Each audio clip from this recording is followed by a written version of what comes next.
Gloire au Seigneur. Mes frères et sœurs dans le Seigneur, partout où vous trouvez, que Dieu vous bénisse. Vous savez, dans la vie de chrétien, parfois, on ne comprend pas toujours très bien comment fonctionne la volonté de Dieu devant les défis qui peuvent nous arriver.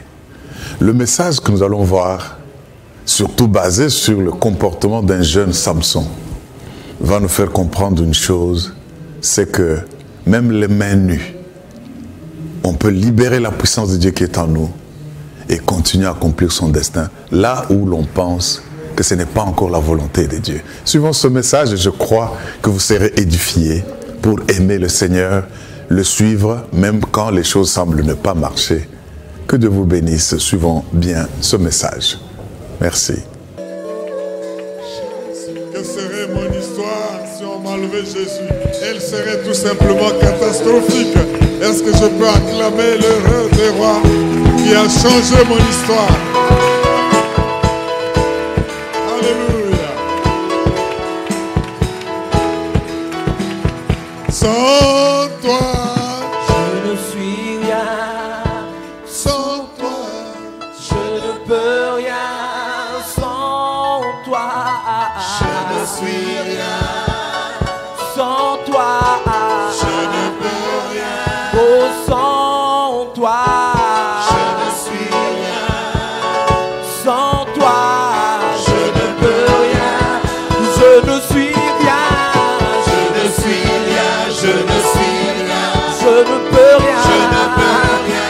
Je ne peux rien. Oh, je ne suis rien. Je ne peux rien. Moi, je ne suis rien. Je ne peux rien. Emmène-moi là où tu es. Emmène-moi là où tu es. Emmène-moi, emmène-moi là où tu es. Emmène-moi, emmène-moi là où tu es. Il t'emmène là où il est. En sa présence, il y a d'abondantes joie. Pousse des cris de joie. Parce qu'il t'emmène là où il est. Yes. Alléluia. Alléluia. Prends un petit moment pour remercier le Seigneur. Parce que sans lui, tu ne peux rien. Et si on l'enlevait de ta vie, elle serait tout simplement catastrophique. Tu serais en proie aux forces du mal. Remercie le Seigneur. Prends un petit moment pour lui reconnaître la bénédiction et la grandeur. Oh Yashaka. Si les mots te manquent, prie en langue. Si l'intelligence fonctionne, parle au Seigneur. Élève-le, glorifie-le. Il est Dieu, il est enseigné. Il restaure les cœurs brisés. Il est le Dieu tout-puissant, le Dieu merveilleux. Alléluia. Oh, tu es digne d'être élevé. Tu es digne d'être glorifié. Tu es Seigneur et tu viens règne à jamais. Merci Seigneur. Alléluia. Merci Jésus. Oh, merci Seigneur. Prends plaisir dans ce culte et fais-nous du bien. Parle, tes serviteurs et servantes, nous écoutons. Merci Seigneur pour ton amour et merci pour ta présence. Parce que tu nous amènes là où tu es. Nous savons qu'étant là où tu es, nous avons notre demeure à part. Qu'il en soit ainsi. Au nom de Jésus-Christ, et le peuple de Dieu dit 3 fois Amen. Amen. Amen et Amen. Acclame le roi, le Dieu vivant. Oh, serre la main à ton voisin et dis-lui, si on t'enlevait Jésus de la vie, qu'est-ce que tu serais? Que serait ton histoire? À moins que tu ne l'aies pas. Si tu ne l'as pas, daigne de décider de donner ta vie à Jésus-Christ et faire de lui ton Seigneur qui t'a sauvé, ton Sauveur. Et quand tu le feras, tu verras toute la différence. C'est ce que nous pouvons dire. Amen. Ouvrons nos Bibles dans le livre des Juges. Juges, chapitre 14. Nous allons le lire dans son entièreté. Il n'a que 20 versets. Juges 14, 1 à 20. Est-ce que celui qui a trouvé peut dire Amen? Voilà, nous allons lire. C'est une histoire très intéressante, mais je voudrais que vous puissiez prêter vraiment attention, parce que Dieu va aujourd'hui, en vue de clôturer ce beau mois de juin, nous raconter une histoire qui devra affecter notre vie, tout le reste de la vie. C'est une histoire d'une personne que nous connaissons qui a été juge en Israël. La période des juges, c'est la période où il n'y avait pas de roi, où il n'y avait plus, Moïse n'était plus, Josué n'était plus, Israël était dirigé par les juges. Il y en a eu des hommes, il y en a eu des femmes, avant que Samuel ne vienne pour commencer et oindre des rois. Donc nous sommes là dans une période transitoire et nous allons nous occuper de la vie d'un jeune juge, mais où nous allons découvrir les révélations que le Seigneur va nous donner. Juge chapitre 14, versets 1 à 20, écoutez ce que la Bible dit. Samson descendit à Timna et il vit une femme parmi les filles des Philistins.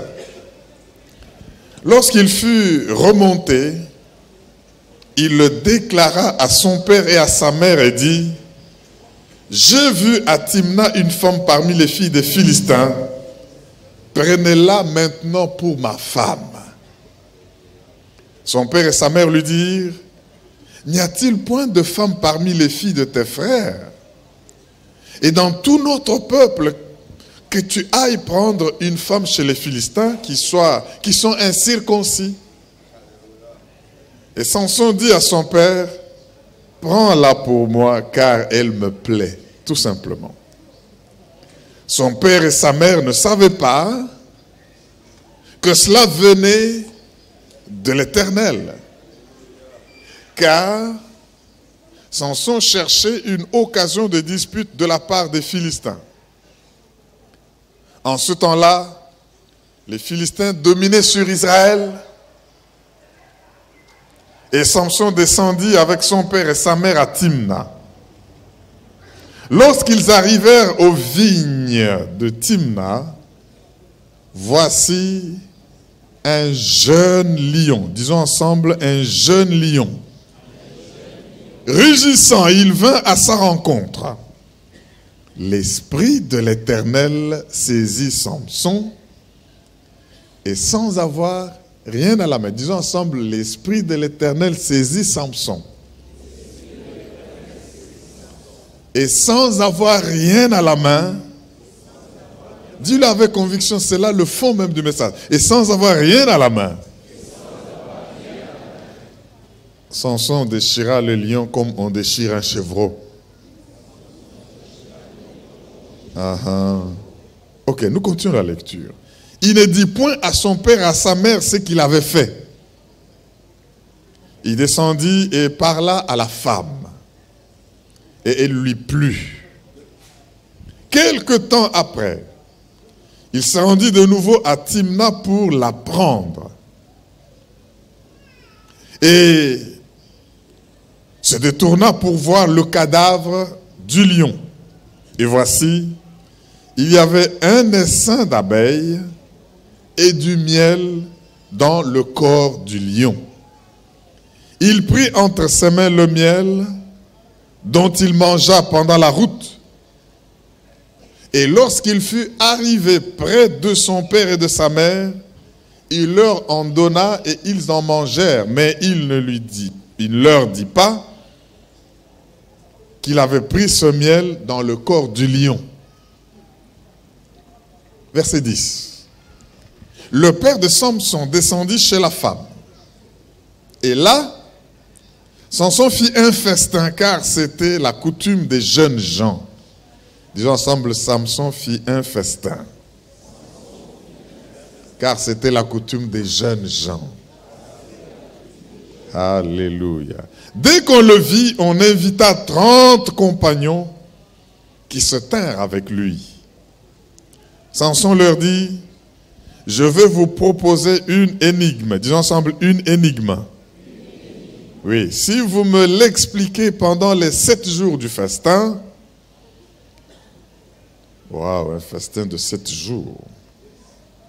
Et si vous la découvrez, je vous donnerai 30 chemises et 30 vêtements de rechange. Ce n'est pas parce que c'est le 30 juin, mais c'était 30 personnes. Mais si vous ne pouvez pas me l'expliquer, ce sera vous qui me donnerez 30 chemises et 30 vêtements de rechange. Ils lui dirent, propose ton énigme et nous l'écouterons. Et il leur dit, de celui qui mange est sorti ce qui se mange. Et du fort est sorti le doux.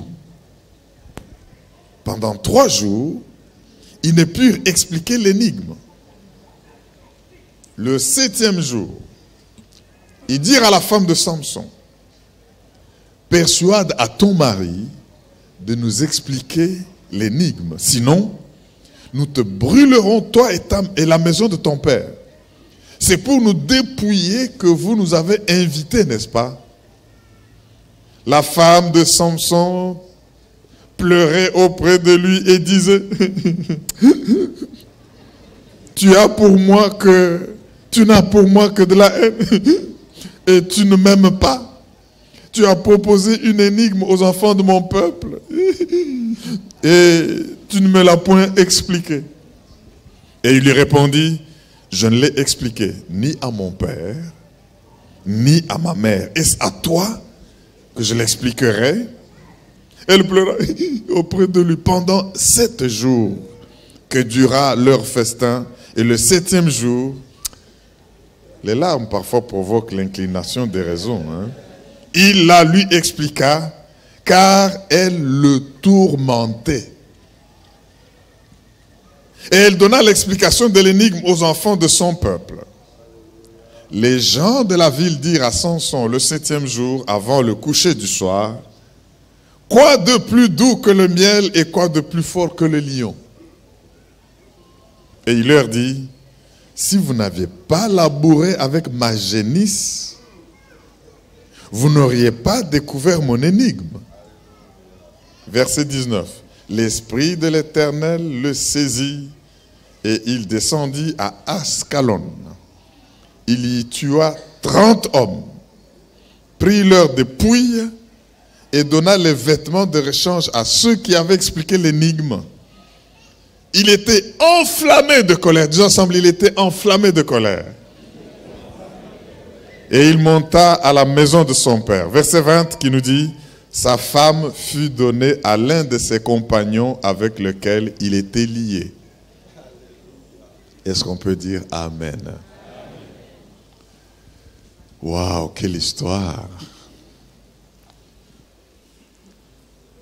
Je ne vais pas parler de l'énigme, ni du miel, ni du lion, ni du doux qui est sorti du fort.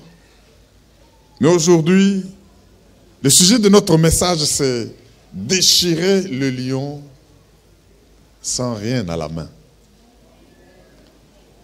Déchirer les lions, les mains nues. Vous savez, rentrons au verset 6 de Juge 14. Juge 14. Le français courant, d'abord le semeur, non.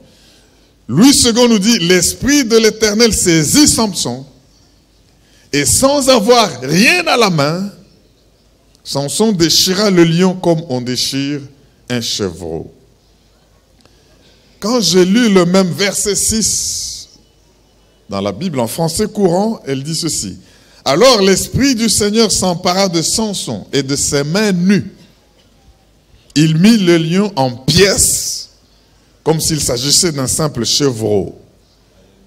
Et la version Le Semeur dit, alors l'Esprit de l'Éternel fondit, du verbe fondre, sur lui, et les mains nues, Samson déchira le lion en deux, comme on le fait d'un chevreau. Mes frères et sœurs, cette histoire nous montre que les circonstances peuvent être des catalyseurs qui propulsent l'homme dans l'accomplissement de la volonté de Dieu pour sa vie. Les circonstances que nous vivons.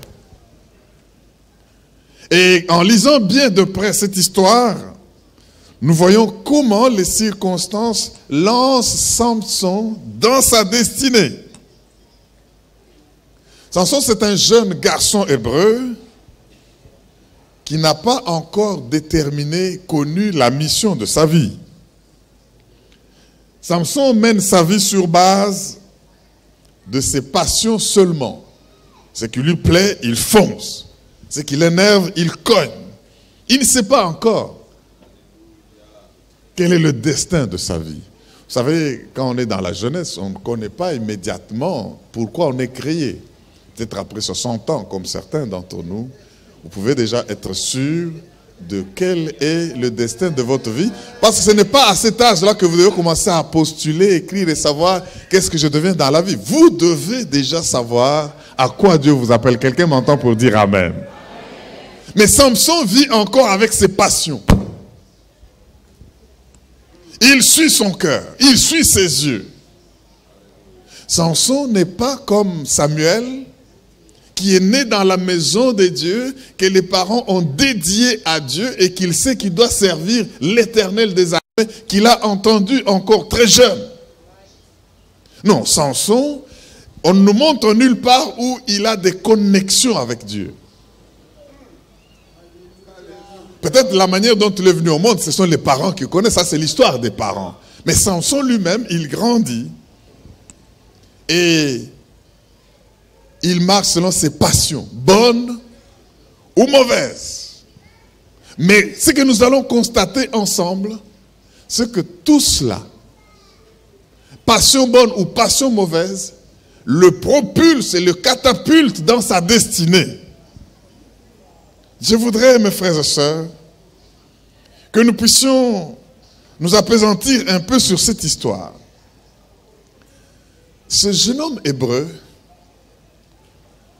il naît dans une période de l'histoire où le gouvernement philistin assiège Israël. Non seulement Israël, même les biens d'Israël, les propriétés d'Israël, il le domine. Mais voilà que cet homme pousse l'audace, ce jeune homme, à vouloir épouser une fille des Philistins. Mais ça, c'est un défi. Vous savez, mes frères et sœurs, si vous réfléchissez un peu, vous allez vous rendre compte que ses parents ont été surpris. Aller épouser une fille chez les Philistins, c'est comme si, du temps colonial,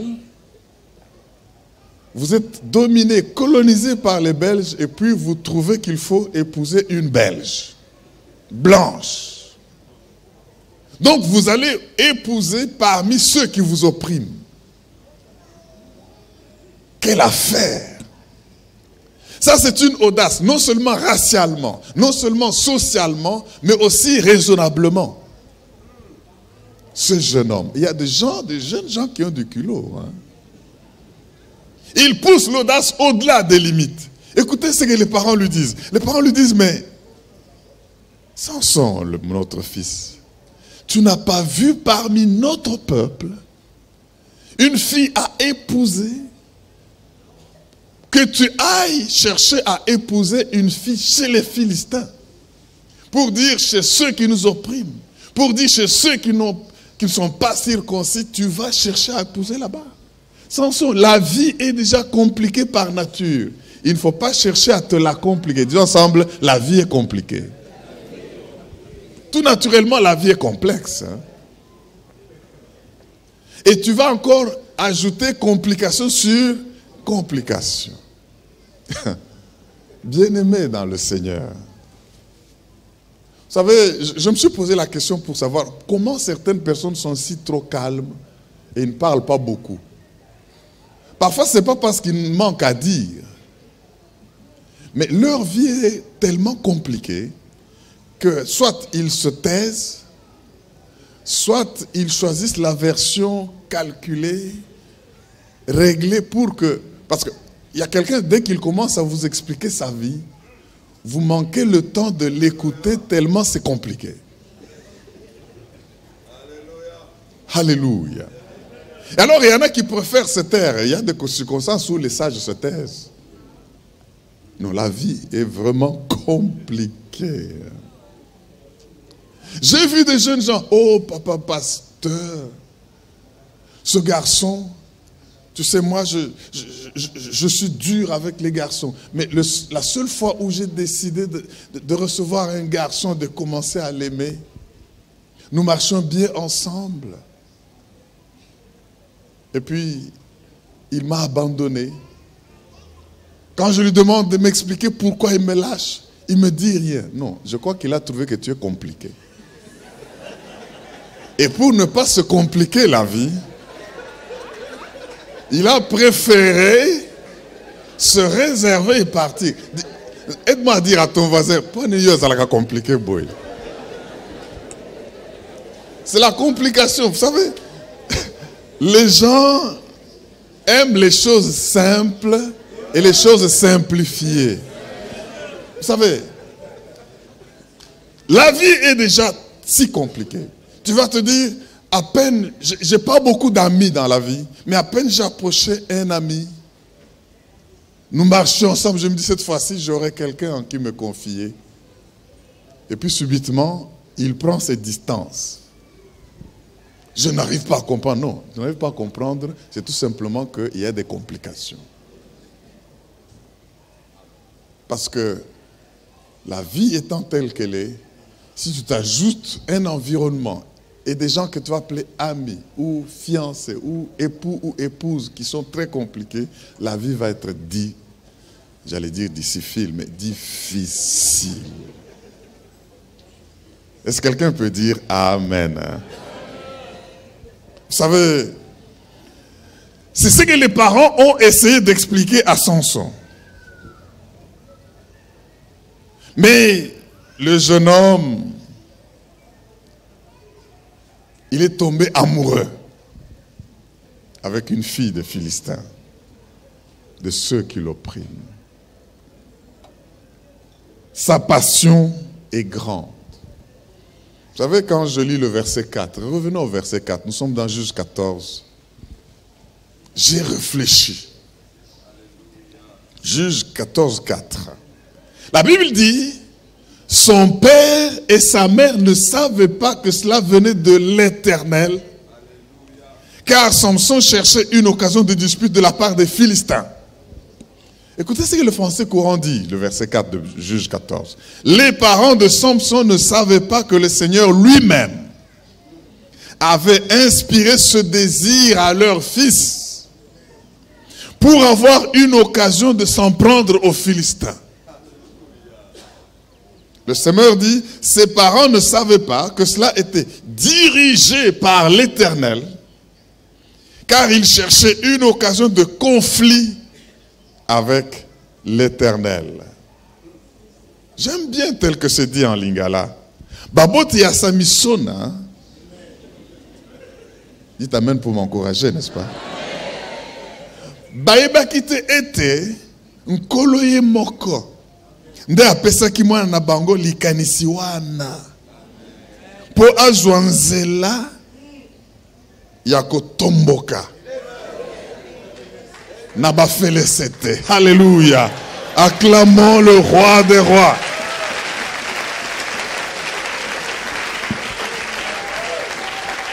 Mes frères et sœurs, il y a des situations où Zambazo Lukanzela ya kotomboka. Mais au lieu de tomboka pamba, il faut lui donner des prétextes. Bien-aimé, comment? Je lis le texte et à la fin, au verset 20, on me dit que la femme de Samson n'a plus été donnée à Samson, on a donné à un homme qui était encore lié à Samson. Peux-tu vivre une vie où on prend ta femme, on la donne à celui qui est proche de toi, lié à toi? Est-ce la volonté de Dieu? Mais le verset 4 nous dit que les parents de Samson, son père et sa mère, ne savaient pas que le désir d'aimer cette femme philistine venait de Dieu. Et que c'est l'Éternel lui-même qui a conduit Samson. Moi, je me suis posé la question et j'en suis pris même aux parents. Je dis, mais il ne faut pas prendre les choses d'une certaine génération, amener à une autre génération. Un garçon aime une fille, mais laissez-les se marier. Au lieu d'imposer pour dire de notre temps, il faut faire ceci. Alléluia.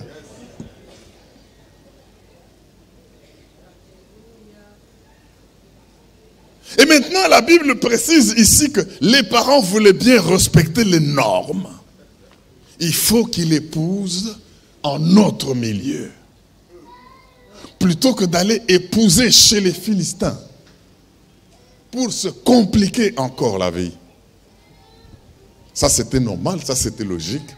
Mais voilà que, voulant aller chez les Philistins, c'est Dieu qui était derrière, parce que Dieu voulait une occasion de s'en prendre aux Philistins. Ce jeune homme bien-aimé ne connaît pas encore à quoi il est appelé et il ne sait pas comment faire. Il vit selon les passions tout simplement. Mais voilà que dans tout cela, il marche dans la volonté de Dieu. Moi, je me suis posé la question de savoir comment un mariage sous inspiration divine échoue. Et on prend la même femme à qui Dieu a conduit Samson pour aller se marier et on la donne à quelqu'un d'autre. Ça, ce n'est pas Delilah. J'aimerais vous préciser qu'il ne s'agit pas de Delilah ici. Alors, Samson est allé dans sa vie de femme prostituée en femme prostituée, de Philistin en Philistin, comme si en Israël, il ne voyait pas les jolies filles. Et je sais qu'il y en avait. De bonne manière, pure, propre. Et même s'il pouvait chercher chez les Philistins, il pouvait trouver d'autres filles, plutôt que d'aller s'unir à celles qui lui compliquent la vie. Oh, bien-aimés dans le Seigneur, j'aimerais nous dire une chose.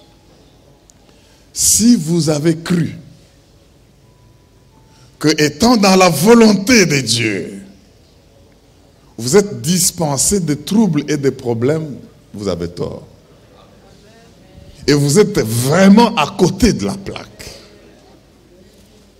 Parce que moi, je pensais que quand un mariage est uni sur inspiration et conduite de Dieu, ce mariage est condamné à réussir à vie, un mariage modèle. Non. Si vous dites amen, j'approfondis encore un peu. La volonté de Dieu n'est pas destinée à vous faire plaisir. Oui. La volonté de Dieu, laissez-moi vous le dire, n'est pas faite pour accomplir ce que vous voulez. Mais la volonté de Dieu est faite pour vous propulser dans le lieu où vous devez être pour faire ce que Dieu veut que vous puissiez le faire dans ce lieu-là. Est-ce que quelqu'un m'entend pour dire Alléluia? Je pouvais ne plus continuer le message et aujourd'hui c'est assez suffisant. La volonté de Dieu. Vous pensez que être dans la volonté de Dieu, marcher dans la volonté de Dieu, cela vous dispense d'avoir des problèmes dans la vie? C'est faux. La volonté de Dieu peut vous entraîner dans toutes sortes de troubles, dans toutes sortes de problèmes. La volonté de Dieu a conduit Jésus dans le désert. Et non seulement l'a conduit dans le désert, après 40 jours, 40 nuits, affamé à mort, il doit maintenant affronter face à face un Satan qui n'avait même pas jeûné un seul jour. Ça c'était pour le tuer ou pour faire quoi? La volonté de Dieu a amené Jésus à aller à la croix pour boire une coupe amère. Ça c'est la volonté de Dieu. Je voudrais, bien-aimés dans le Seigneur, que nous puissions aujourd'hui penser à quelque chose. Parce que quand nous suivons l'histoire de Samson, nous voyons qu'il ne se marie pas normalement et régulièrement. Il ne suit que les Philistins, il ne suit que les prostituées. Et il dit à ses parents, elle me plaît. Venez me la doter, allons. Prenez-la pour moi, elle me plaît. Je bénis le Seigneur pour ceux qui, tous ce samedi et tous les jours qui viennent, vont aussi doter. Parce qu'il y a des choses, alléluia, où vous dites, le garçon a choisi, vous priez, vous demandez qu'est-ce que Dieu peut faire, mais Dieu vous dit, allez-y. Est-ce que les parents m'entendent? Mes frères dans le Seigneur, la Bible dit ceci. Si vous lisez Psaume 37, verset 23, la Bible dit, l'Éternel a fermi, conduit les pas de l'homme et il prend plaisir à sa vie. Donc, dans vos pas, bons ou mauvais, vous êtes conduits par Dieu. Jérémie 10, 23 nous dit, je le sais, ô Éternel, la voix de l'homme n'est pas en son pouvoir, ce n'est pas à l'homme quand il marche à diriger ses pas. Si tu réussis à diriger ton pas, c'est l'Éternel qui t'a guidé. Quelqu'un m'entend pour dire Amen. J'affirme ceci. Même quand quelqu'un fuit de faire ce qui est la volonté de Dieu, il est dans la volonté de Dieu.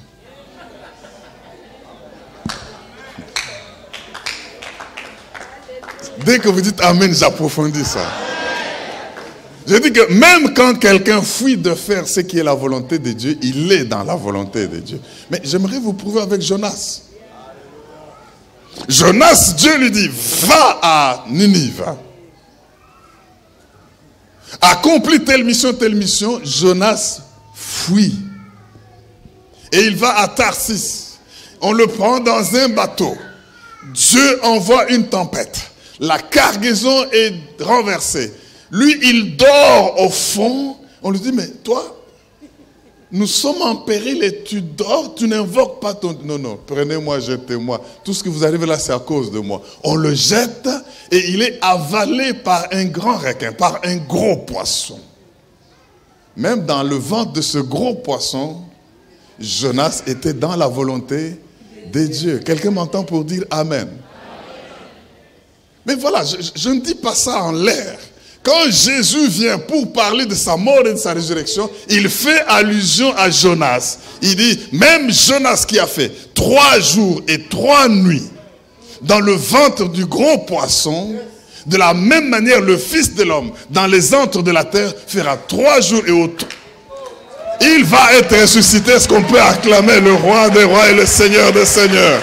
Alléluia.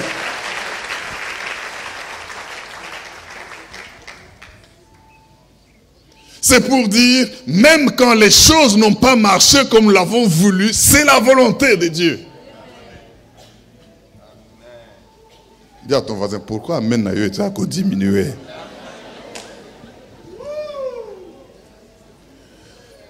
Samson veut épouser cette femme malgré le conseil négatif des parents. Et les parents ont cédé et sont allés pour prendre la femme. Et là, les provocations commencent. Il propose une énigme. N'oubliez pas que c'est un mariage pour provoquer une occasion d'énervement contre. Donc tout un mariage, mais parce que Dieu veut qu'il y ait antécédent avec les Philistins. Mais c'est ça la volonté de Dieu. Et Samson est là, la femme pleure, tu ne m'aimes pas, tu ne m'aimes pas. Elle ne sait pas qu'on lui est entré derrière par sa femme. Et s'il arrive à dire le secret de l'énigme, il se trahit lui-même. C'est que Samson a confondu bien-aimé, quand il a vu la femme pleurer, c'est qu'il a confondu intimité. Il a cru que intimité égale confiance. Non. Il faut faire attention à qui vous faites confiance. Je voudrais vous dire une chose. que dès que Dieu a permis que Samson soit déçu, son énigme, on l'a soutiré, on a informé cette femme qui était comme une espionne dans la vie de Samson, a informé à ses frères et il était obligé d'aller tuer des hommes pour retirer 30 vêtements et tenir sa parole. Mais cela l'a énervé. La Bible dit, il est entré dans une colère violente. Et par cette colère, il leur a dit, vous savez ce que vous mangez là, vous avez labouré avec ma génisse, maintenant on va se battre. Si vous lisez les restes de l'histoire, chapitre 15 et les suivants, Samson va prendre 2 renards. Il va les ligoter, leur queue, il va y mettre du feu. Quelle colère! C'est mauvais. Et pour les renards qui se brûlent, et c'est mauvais pour les champs qu'ils vont brûler. Quelle colère! C'est pour vous dire, mes frères et sœurs, Dieu va vous faire choquer trop mal pour que vous allez aussi choquer les autres trop mal. Dieu va vous cogner fort afin que vous sachiez cogner fort les autres. C'est pour cela que dans la vie, quand tu es une flèche qui doit aller trop loin, on doit te tirer en arrière trop loin. Ah, ben non. Je crois que je peux arrêter là. Pour tirer une flèche, afin qu'elle aille trop loin en avant, il faut la tirer très fort en arrière. Tu veux envoyer quelqu'un très loin au nord, il faut le tirer trop bas au sud. C'est pour dire que le Seigneur ici est en train de nous montrer que pour t'élever très haut, il va t'attirer trop bas. Je veux que le choc qui arrive dans ta vie ne soit pas une occasion de regret. Puisse parler est-ce que je suis en train de prêcher ce message à quelqu'un? J'aimerais vous dire, mes frères et sœurs, que dans la vie, Dieu, c'est un organisateur des chocs. C'est pour cela que beaucoup de choses mauvaises qui vous sont arrivées, ne croyez pas que c'est en dehors de la volonté de Dieu. J'aimerais que vous compreniez que pour ce semestre qui vient et l'avenir, vous devez avoir ceci à l'esprit. Dans les bonnes choses comme dans les mauvaises choses, Dieu dirige vos pas afin d'accomplir la mission pour laquelle il vous a créé. Est-ce que quelqu'un peut dire Amen? Est-ce que tu peux encore crier Yes? Acclame-le très fort, il est Dieu. Il est Dieu. Il est Dieu. Dieu n'a pas fait ce mariage pour qu'il réussisse. Un mariage conduit par Dieu, mais pour qu'il échoue. Parce que la volonté de Dieu, c'est qu'il échoue comme il a échoué et que cet homme s'énerve.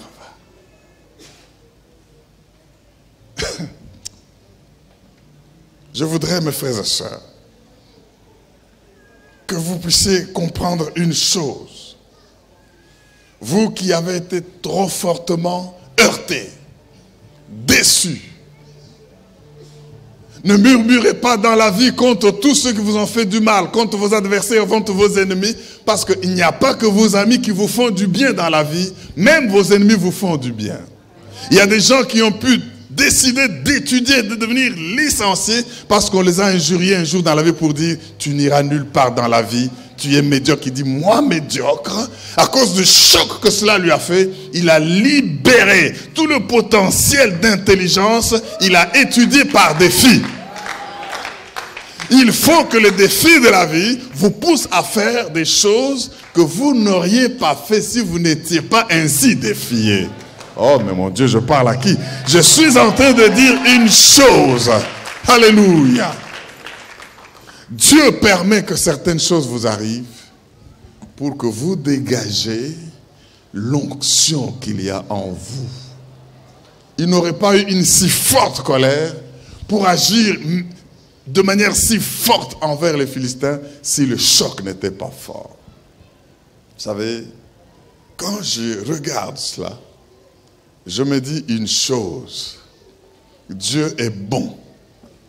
Et j'ai résolu d'envoyer des bonnes cartes de vœux, même aux ennemis, même à ceux qui m'ont déçu, même à ceux qui ne me soutiennent pas, même à ceux qui ne m'aiment pas, parce que ce qu'ils font libère ce qu'il y a en moi. Oh mon Dieu. J'aimerais, mes frères et sœurs, que vous sachiez d'où vient l'énigme. Dis à ton voisin, l'archevêque vient de terminer l'introduction. Maintenant, on va commencer le message. L'énigme provient du fait que ce jeune homme, sur le chemin pour aller prendre la femme qui l'a plu, un jeune lion le rencontre. Comme pour lui dire, tu aimes prendre cette femme-là, traverse et dépasse d'abord le lion. La Bible dit, le jeune lion rugissant. Quand le lion ne vous menace pas, il ne rugit pas.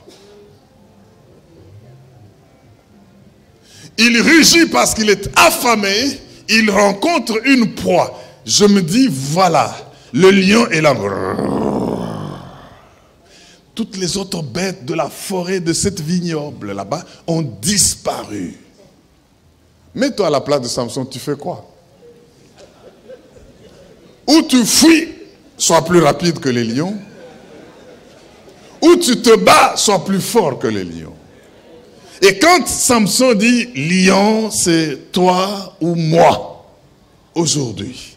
Le lion dit, mais voyez-moi ce fou, ce jeune hébreu. Quand la Bible dit un jeune lion, c'est pour dire un lion au moment de sa plus grande force.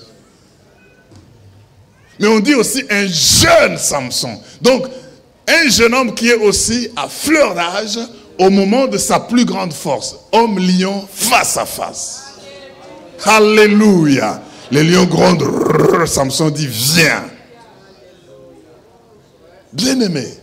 Le lion dit, mais il est fou. Vous savez, quant à la force entre les hommes et les bêtes, les hommes ne sont pas forts. Nous dépassons les bêtes par notre cerveau, notre raisonnement, notre intelligence. Les bêtes sont bêtes. Mais dès qu'elle vous touche, elle a une mâchoire qui peut croquer vos os là-bas comme des cartilages. Amen. Alors, Samson regarde. La Bible dit, l'Esprit de Dieu le saisit. D'autres disent, l'Esprit de Dieu se fondit sur Samson. Le lion le regardait, l'injuriait, sans savoir qu'il avait affaire non seulement à un homme, mais à un homme doublé de l'Esprit de Dieu. Alléluia. Lui ne voyait rien du tout. Et Samson a dit, si je fuis, je meurs, je vais me battre avec ce lion. Alléluia. Et qu'est-ce que la Bible ajoute? Verset 6. Sans rien. Alors, vous savez, ça me fait penser à quand nous étions jeunes, hein, et même enfants. Il y avait des jeunes gens apparemment trop faibles, mais provocateurs. Tu vois un type là, tu peux souffler, il tombe. Mais quand vous vous cognez, tu sens qu'il a une forme. Oh mon Dieu. Qu'est-ce qu'il faisait? Il y en avait qui mettaient des boulons en poche. Dès que tu le provoques, il dit, viens, je vais te corriger. Tu regardes celui qui te demande de te corriger là, il est comme ça. Mais quand vous commencez la bagarre, il met la main en poche, il sort ou un clou ou un boulon. Car à l'instant, ça gonfle et le sang sort, tu lâches. Là, tu dis non, ça c'est un coup. Ou bien il a fait des petits bâtons ou des cailloux quelque part. Dès que tu arrives, tu crois qu'il est en train de pousser là-bas. Il cherche où prendre un caillou pour te corriger. Et si tu oses poursuivre, mais il te fait la leçon. Vous savez, ceux qui rient beaucoup là, ils en savent quelque chose. Mes frères et sœurs, c'est pour dire quoi? Il remportait des victoires, mais avec quelque chose en main.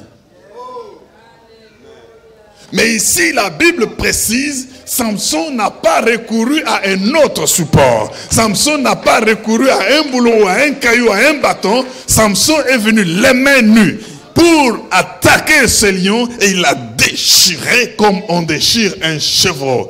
Sans rien à la main. Dis à ton voisin, je vais le battre sans rien à la main. Bientôt, j'aimerais vous dire une chose, c'est que ce lion représente tous les obstacles et tous les défis qui sont sur le chemin de l'accomplissement de ce que tu veux. Il y a des lions sur votre chemin. Il y a des lions qui vont rougir pour vous empêcher d'aller prendre la femme que vous voulez prendre. Mais Dieu me dit de vous dire, ne vous culpabilisez pas. Vous allez sous l'onction du Saint-Esprit le déchirer comme on déchire un chevreau. Quelqu'un peut-il dire yes?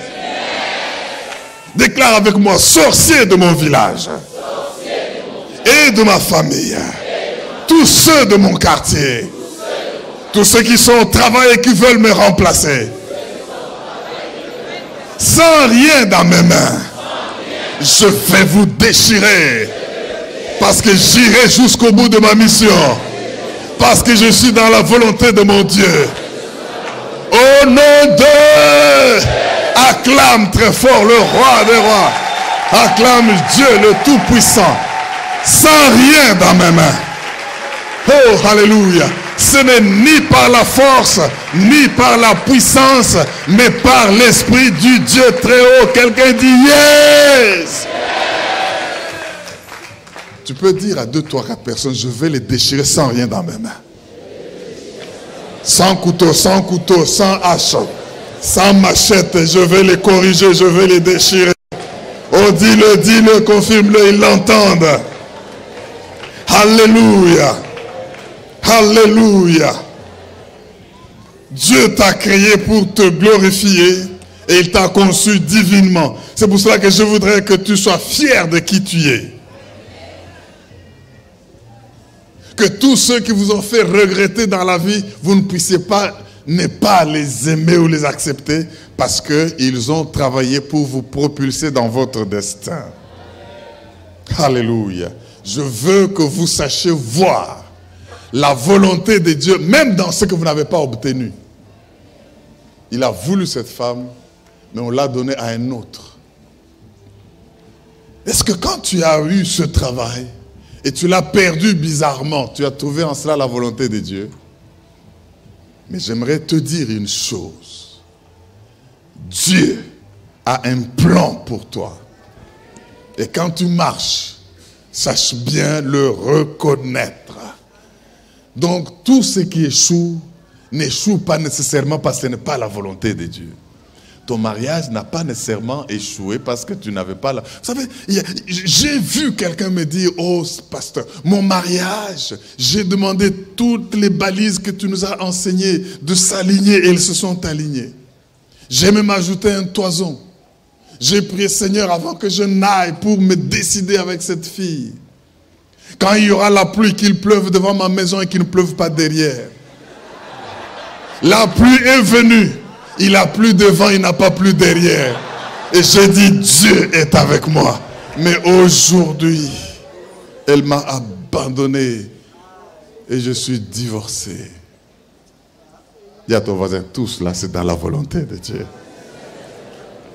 Ne peux-tu pas l'acclamer très fort? Ne peux-tu pas glorifier le roi des rois? Alléluia. Alléluia. Ceci pour dire, vous qui êtes tourmentés par la culpabilité de certains échecs, laissez tomber. Vous qui êtes sous le poids de certaines défaites et vous vous accusez, vous vous condamnez tous les jours, et même qui jugez les autres dans le présent, mais à cause de leurs échecs du passé, vous êtes à côté parce que vous ne savez pas que ce qui était arrivé était dans la volonté de Dieu. C'est pour que vous puissiez commencer cette deuxième mi-temps de l'année avec une autre approche de votre avenir et savoir que la volonté de Dieu, il va vous conduire et que vous allez réussir à aller de succès en succès. Voici ce que j'affirme ici. C'est quand Samson a déchiré les lions que son ministère a commencé. J'aimerais reprendre. C'est quand Samson a déchiré ces lions qu'il s'est rendu conscient de ce que Dieu avait placé en lui. C'est pour cela même les hommes disent que l'homme se découvre quand il est exposé aux obstacles. Retenez que Dieu permettra de grands défis dans votre vie, parce que sans ces défis-là, vous n'allez pas découvrir qu'est-ce qu'il a placé en vous.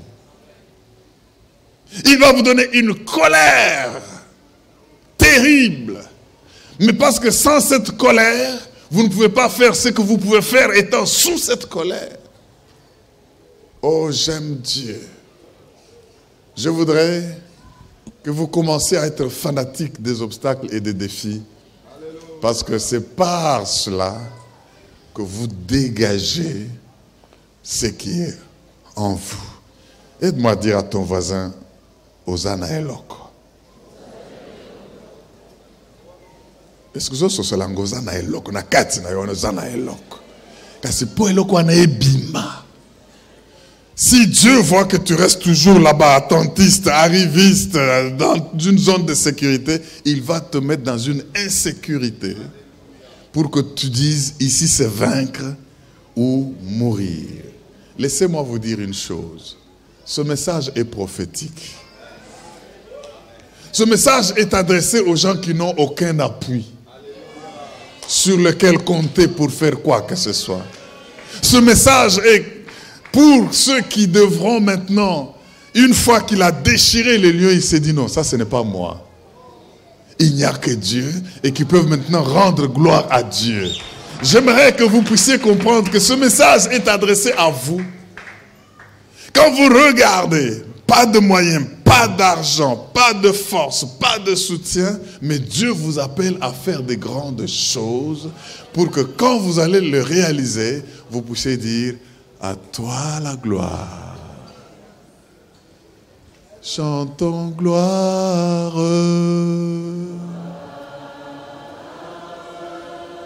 Gloire. Gloire, gloire. À l'agneau. À l'agneau.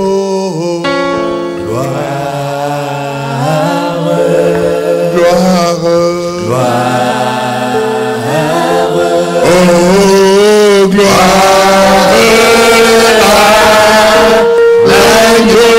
Est-ce qu'on peut se tenir debout? Car il est glorieux et digne de régner. L'agneau est souverain. L'agneau est souverain, nous élevons la voix pour l'adorer.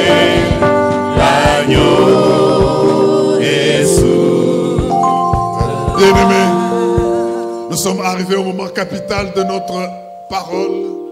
J'aimerais que tu comprennes une chose. La Bible dit dans Ecclésiaste 12:9, j'ai vu dans la vie que la course n'appartient point aux agiles, ni la guerre aux vaillants. Car il y a Dieu qui met à leur disposition les temps et les circonstances. Et la Bible d'ajouter, l'homme ne connaît pas son heure. J'aimerais te dire, toi qui as toujours échoué et qui as cru que ta vie va toujours être un échec. Toi qui as pensé qu'il n'y a que les plus rapides qui vont renverser la course. Il n'y a que les grands guerriers qui vont remporter la bataille. Dieu me dit de te dire, la course n'appartient pas aux vaillants, ni la guerre aux plus agiles, mais il s'agit pour chacun d'eux des temps et de circonstances. Et l'homme ne connaît pas ton heure. J'aimerais dire que c'est ton heure maintenant. Est-ce qu'il y a quelqu'un à qui appartient l'heure pour dire yes? C'est mon heure, dis-le, c'est mon heure. C'est mon temps. C'est mes circonstances. Dieu me propulse dans l'accomplissement de ma destinée. Même dans mes bons pas. Que ce soit dans mes faux pas. Je marche guidé par l'Éternel. Commence à dire merci à Dieu parce qu'il te conduit maintenant. Il est Dieu, il est Dieu. Tu vas déchirer les lions. Tu vas déchirer les lions les mains nues. Tu vas déchirer les lions les mains nues. J'aimerais te dire une chose. Devant toi, il y a des objectifs, mais les lions rugissent. Ces lions représentent les sorciers. Ces lions représentent les occultistes. Ces lions représentent les magiciens. Ces lions représentent tous ceux qui font obstacle à l'accomplissement de votre vie. Mais Dieu me dit de vous dire, vous allez les déchirer sans rien à la main, si ce n'est avec la puissance de Dieu. Remercie le Seigneur. Remercie le Seigneur. Remercie le Roi des Rois. Dis avec moi, Seigneur Jésus, je m'avance sans me culpabiliser d'aucun échec, sans condamner même ceux qui ne m'ont pas soutenu, ceux qui m'ont déçu, parce qu'ils m'ont aidé à me propulser. À vous qui êtes devant moi, qui voulez m'empêcher de réussir dans la vie, je vais vous déchirer les mains nues. Je vais vous déchirer sans rien à la main, parce que l'Esprit du Seigneur est sur moi. Si tu as quelque chose, un lion que tu vois clairement, si tu le décides, décide de le déchirer. Si tu vois quelqu'un qui s'oppose à toi, si tu vois quelqu'un qui est sur ton chemin, au travail, à la maison, dans tes voyages, dans les affaires, déchire-le!